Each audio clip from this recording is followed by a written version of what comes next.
je vous montre aujourd'hui comment transformer un sweat en sweat d'allaitement. On va venir créer une patte de boutonnage. Pour ce faire, tracez deux traits comme ceci. J'ai commencé ma ligne au niveau de l'emmanchure à 2 cm de la couture et à 6 cm du côté.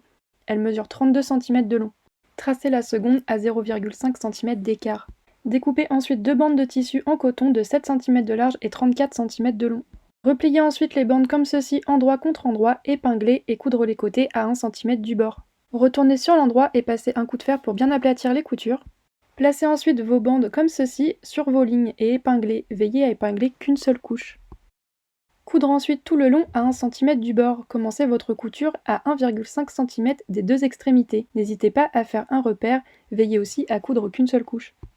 On va venir maintenant couper le sweat entre nos deux bandes ici. Commencez à découper à 1 cm de la couture de chaque côté, comme ceci. N'hésitez pas à faire des repères. Vous pouvez vous aider d'un découvite pour commencer la découpe. Veillez encore une fois à découper qu'une seule couche.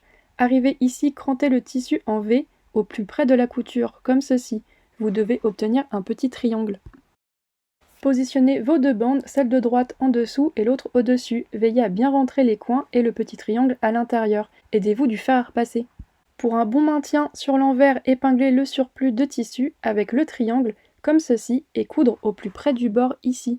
Vous pouvez sur l'envers couper le surplus et surfiler ou surjeter les bords pour une jolie finition. Il ne vous reste plus qu'à poser les boutons pression. Il existe des boutons de la marque Boin à poser à la main sans outils supplémentaires. Répétez les mêmes opérations mais pour l'autre côté. Et voilà, votre sweat est maintenant adapté pour l'allaitement.